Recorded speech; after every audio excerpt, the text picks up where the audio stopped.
Hola, somos el grupo número 1 y estaremos hablando acerca de qué se debe de enseñar en historia y la interdisciplinaridad de los contenidos históricos.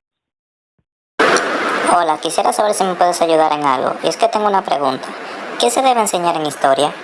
Bueno, primera observación, la historia, como cualquier disciplina o ciencia, o sea, no es solo un todo la elaboración del conocimiento, es también un método de estudio del pasado.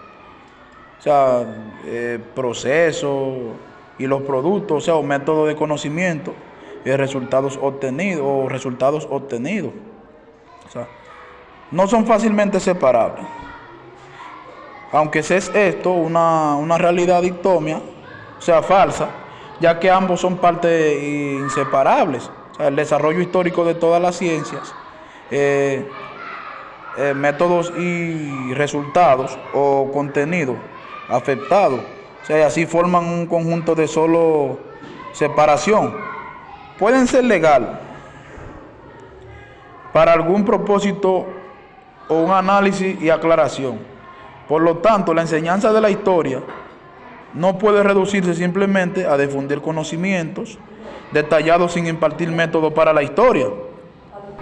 La primera observación es necesaria. O sea, la historia, como cualquier disciplina o ciencia, no es solo un cuerpo complejo de conocimiento, también es un método de estudio del pasado. Método de conocimiento y ya resultados que uno obtiene con relación a lo que se espera o lo que se quiera lograr de lo explicado del pasado.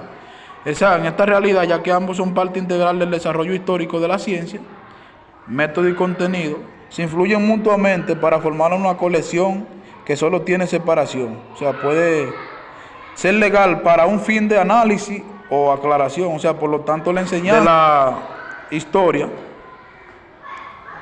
no puede reducirse a la simple enseñanza de conocimiento. O sea, debe ser algo o sea, no hay que detallarlo. Ni se puede tampoco reducir a la enseñanza de los métodos utilizados en la historia. O sea, finalmente parece oportuno incluir en estos anuncios un breve comentario sobre cómo afecta la enseñanza de la historia a la falta de reflexión más profunda sobre nuestro problema.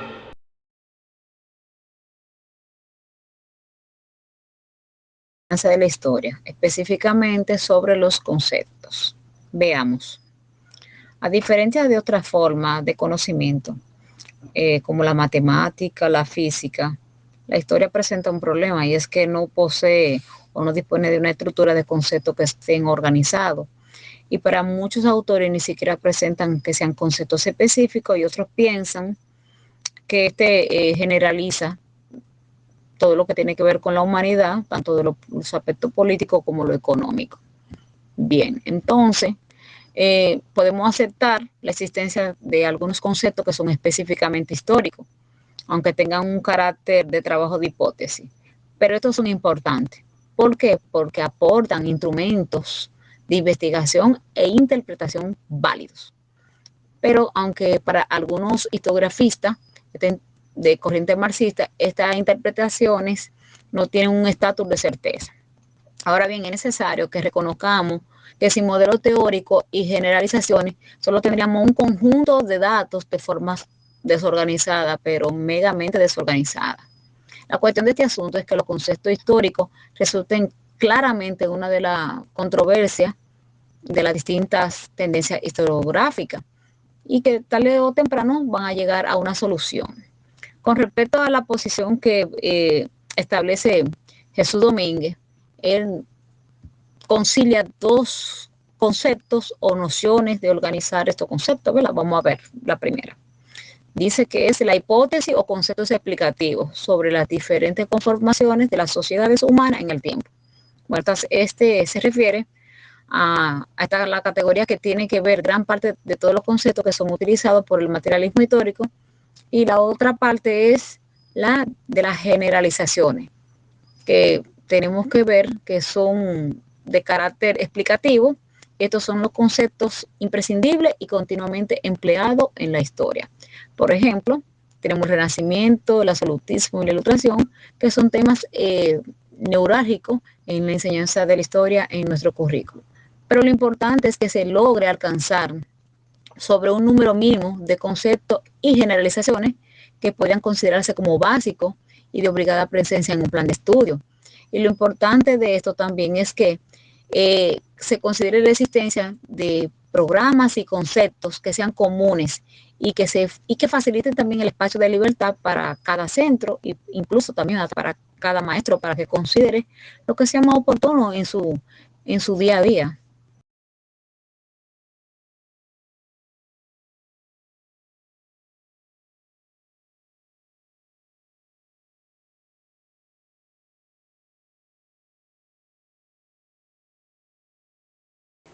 Muy buenas tardes, mi nombre es Mercedes Beltré y tengo como tema procedimiento explicativo. Aquí nos habla de algunos procesos que los maestros debemos utilizar para que el estudiante pueda aprender lo que es la historia.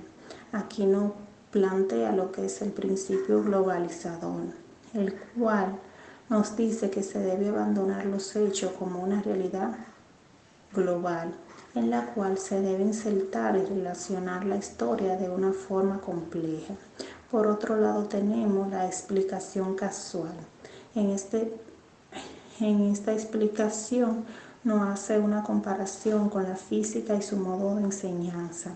También nos dice que a falta de una solución teórica se debe buscar la manera de adecuar la práctica con nuestros niveles de enseñanza, es decir, que se le debe buscar una estrategia para que el estudiante parta de lo aprendido a lo real. Por ejemplo, si se explica una clase dentro de un salón, el estudiante debe partir de esa explicación hacia una realidad. Por otro lado, también tenemos lo que es la explicación teológica o intencional. Esta se trata de un tipo de explicación especialmente significativa. Aquí nos habla que no basta con hacer que el alumno sea consciente de la necesidad de analizar, sino que aparte de analizar el tema, tenga la curiosidad o la necesidad de indagar, de investigar y de profundizar en lo que se explicó. Por otro lado tenemos los cambios y continuidad.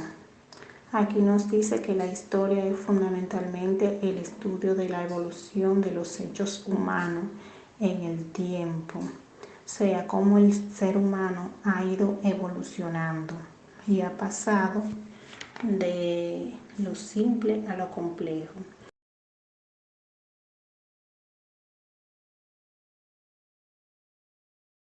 Hola chicos, vengo a hablarles de lo que son los procedimientos de investigación-verificación, pero antes de empezar quería saber si algunos de ustedes saben lo que es la investigación.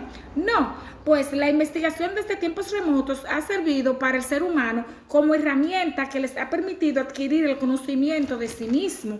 Por eso es muy importante tener en cuenta que la investigación para el estudio de la historia es fundamental, ya que esta preserva los acontecimientos que se van gestando a través de los siglos. ¿Sabían que, a diferencia de otras ciencias, la historia no fundamenta sus investigaciones en experimentos de laboratorio, sino a la verificación empírica sobre las fuentes? Y esto se debe a que el manejo de las fuentes resulta ser una parte fundamental del conocimiento histórico, el cual, si no se le da su lugar en la enseñanza, será imposible que los alumnos logren tener una idea más o menos ajustada de lo que es la historia, ni del carácter provisional y fundamentado de lo que se dice sobre el pasado. Algo que deben de tener claro es que las fuentes no nos informan de manera directa y acabada, sino solo en función de lo que el investigador decide interrogar. Chicos, la enseñanza del manejo de las fuentes es un aspecto fundamental de la educación histórica, ya que a través de ella se adquiere una auténtica preparación para la investigación histórica. Y es que a los procedimientos explicativos de la historia también hay que darle su lugar importante en la programación. Y sí, chicos, sé que se están preguntando el por qué. Y esto se debe a que como maestro no podemos continuar preocupados solo porque el alumno adquiera o comprenda una información y dejándolos solos ante lo más difícil como, por ejemplo, la reflexión sobre los procesos humanos. Es por eso que como maestros debemos apoyarnos en nuestros objetivos centrales, porque solo así formaremos alumnos preparados para poder analizar los complejos hechos de nuestro mundo presente, tanto nacionales como internacionales. Algo muy importante es que algunos procedimientos que podrían ser efectivos en la hora de la enseñanza histórica, donde los procedimientos de investigación, verificación harían su matización en el papel que deberían desempeñar, son los siguientes. Y es que podría ser necesario que el alumno realice una pequeña investigación histórica al alcance de sus conocimientos, claro está, sobre todo el ámbito local o próximo. Pero es importante saber que se puede enseñar en qué consiste la investigación histórica sin tener que realizar investigaciones genuinas.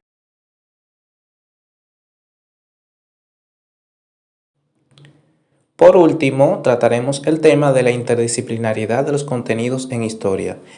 Y es que al estudiar la historia tenemos una amplia gama de contenidos que se relacionan y cuando estudiamos estos contenidos tenemos que estudiar factores que hicieron posibles que sucedieran estos sucesos. Por ejemplo, si estudiáramos la historia de una determinada guerra o conflicto, tendríamos que tocar contenidos meramente económicos, políticos, sociales o culturales, y entraríamos también en factores ideológicos o religiosos. Los contenidos en historia se relacionan con contenidos de otras ciencias o disciplinas auxiliares, ya que están entrelazados. Los sucesos ocurren debido a factores que los determinan. Pueden ser de cualquiera de estas índoles mencionadas.